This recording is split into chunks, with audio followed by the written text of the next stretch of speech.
Forget the promise of progress and understanding, for in the grim darkness of the far future there is only war. There is no peace amongst the stars, only an eternity of carnage and slaughter, and the laughter of thirsting gods. One of the greatest moments in Warhammer 40k is when the Black Legion and the Grey Knights meet. The magnitude of their introduction to one another is enormous, but the story it is found in was only published once, in the novel Black Legion, the sequel to Talon of Horus, and then it was only in the limited edition hardback, so only 2,000 copies exist. Thanks to the modern marvel of the internet, we have a great excerpt from this story though, which, last I checked, would put one out about $1,300 to acquire. Someone posted quite a large chunk of this rare tome online, and I think we need to take a look at it. The point of view character is Iskandar Khayon, the Black Legion sorcerer, member of the Azakarian, and the man who brought Primarch of the Thousand Suns, Magnus the Red, to his knees and made him submit to Abaddon. This earns Khayon the title of Kingbreaker. This dude is one of my absolute favorite Chaos Space Marines, and I am still waiting for the next Black Legion book and for the series to continue. I hear people talk shit about Abaddon, but very few ever say a negative word about Khayon. He's a beloved character and a community favorite, even among Chaos haters. Okay, so before we get started, his name is spelled Iskandar Khayon, but he says that is a modernization of his ancient name, and it was originally pronounced something more like Sikandar Khayn, basically. So people argue about it. I say it as he is now, the Space Marine, not the little kid he grew up as or whatever. He's not that person anymore. So here's that part of the story that made it onto the internet. From A Flash of Silver Among the Corroded Stars. The ambush, when it came, began with a flash of silver among the corroded ghosts. All these years later, to be the target of such a trap would insult me beyond measure.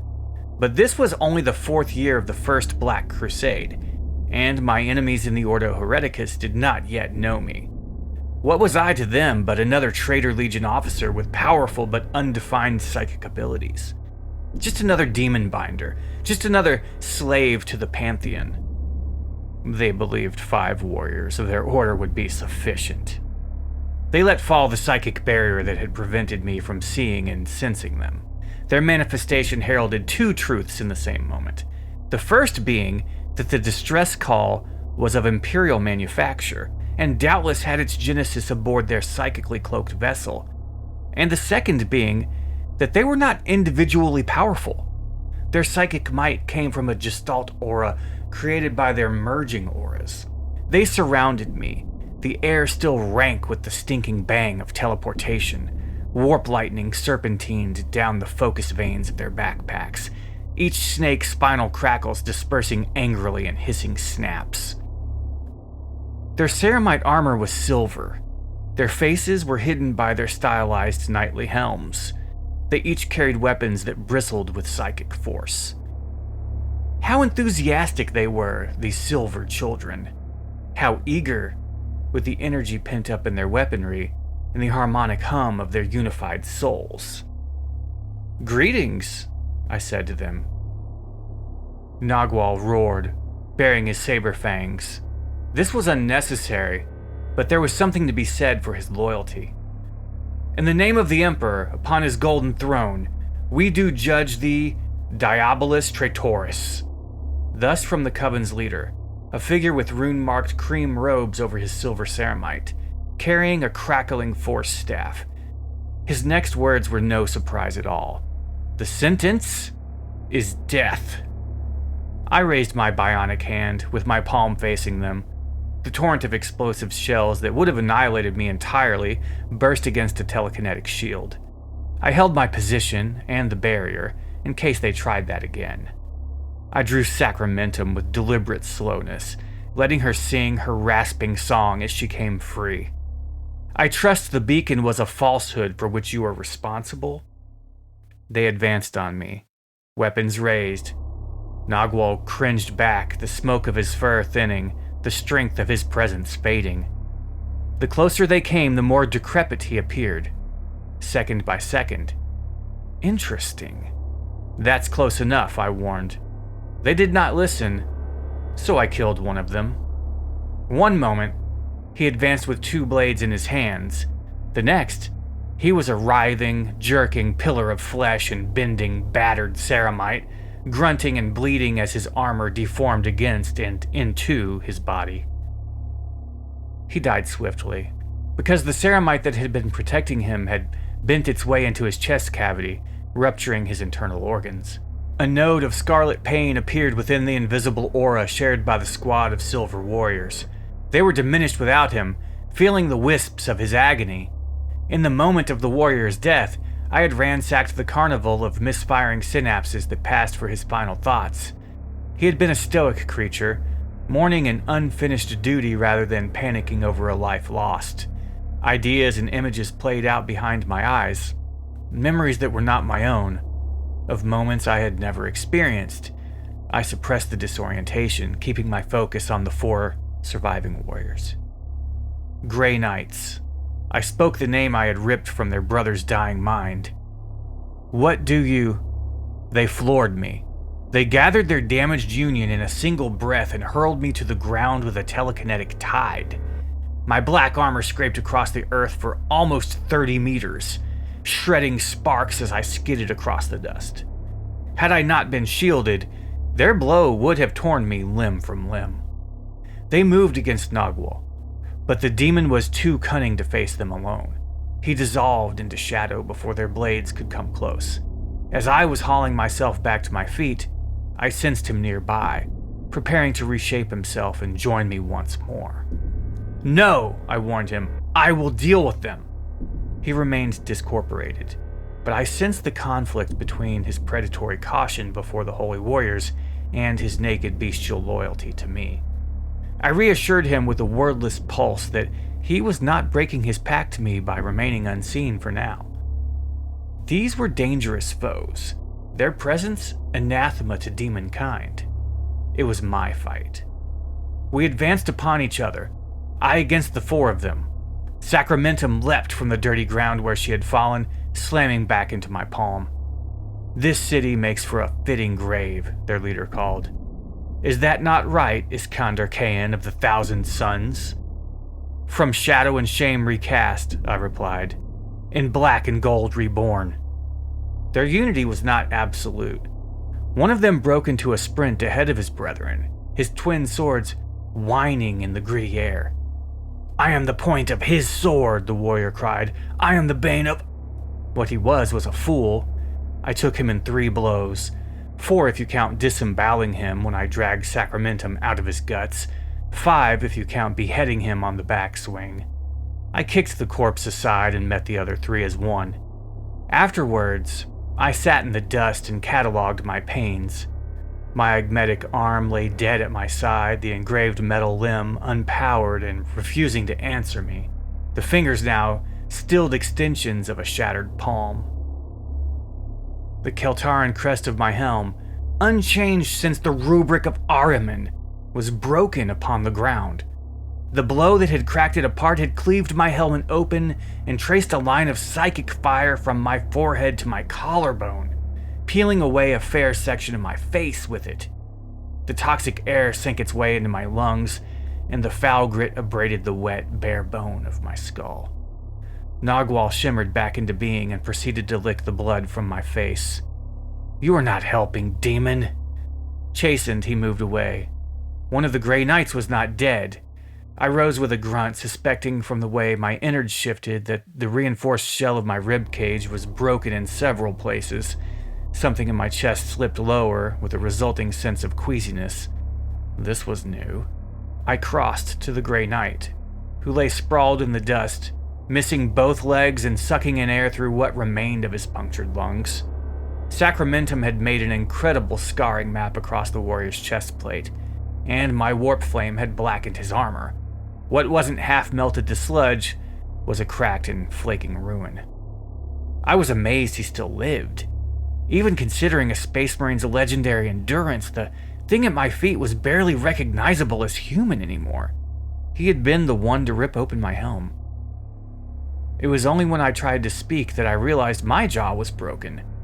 I leaned over, letting the blood trickle from my open mouth, then scooped up a handful of the red muck where my blood mixed with the dust. I forced the paste into my mouth and held my teeth together, biting into the red sludge, letting it fuse my jaw closed to prevent more damage. "How many of you are there?" I sent to the dying warrior. "How many Grey Knights exist in this new Imperium? May you burn in the abyss from which you crawled, heretic." Leor would have liked that. Leor used to appreciate a foe with a talent for decent insults. I was merely impressed the warrior possessed the will to not only insult me, but also thrust at me with a weak shove of telekinesis. Had he been unified with his brothers, and had he not been on death's very edge, I likely would not have been able to resist it in my wounded state. I reached down with my human hand, the one still working, and rested my fingertips upon what remained of his face. What followed was easy enough, and I did not so much steal his thoughts as siphon and swallow them. His chapter, his brethren, his powers, his weapons, names of worlds and litanies of oaths and the sun's sharp pain of sacred prayers all sank into the meat of my mind. Once it was done, I rose to my feet again. It was time to return to the incarnate. "Farewell," I bid the dying Grey Knight, my consciousness fattened and slowed by his teeming thoughts. There was much to digest there. I thanked him for surviving long enough for me to leech his secrets, sparing me the need to eat his brain. His reply was predictably based on noble vows and sentiments of holy vengeance. I ignored him, reaching my senses skywards to contact the incarnate in orbit. I left him there to die, of course. I had all I needed from him, and that is how I met Abel Sarthis, who would rise to become Grand Master of the Grey Knights' Third Brotherhood, and would plague me with fury and fire centuries later. Let this be a lesson in the carrion bird habit of killing all survivors on the battlefield. Some things cannot be trusted to fate and faith because, as I have told you, the gods hate us. Okay, so that was totally badass. Khayon is awesome. I like how both sides seemed overconfident and both paid a high price.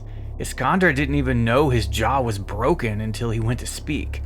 And I wonder what his face looks like now. What an awesome psyker, though. The Grey Knight that was chopped in half becoming chapter master later and a nemesis of Khayon is super cool as well. Excellent use of the classic trope.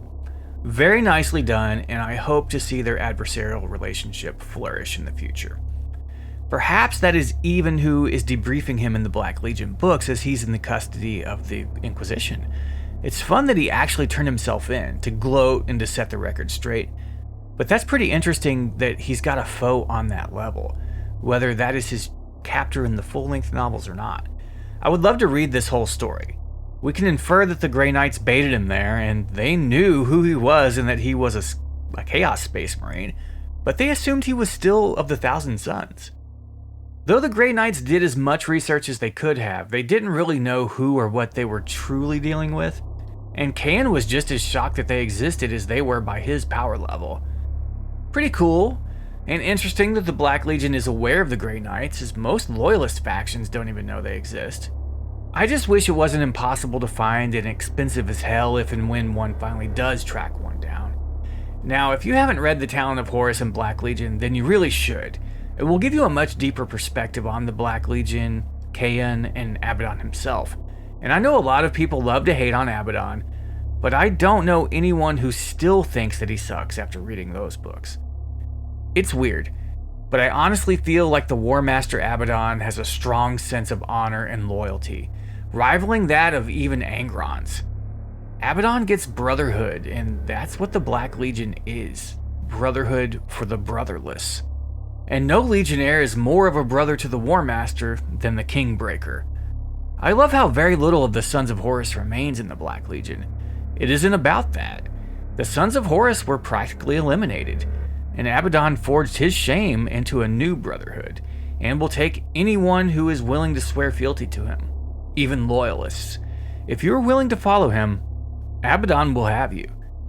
To me, this is the greatest strength of the Black Legion. It's going to keep growing. The more warriors throughout the galaxy become disaffected.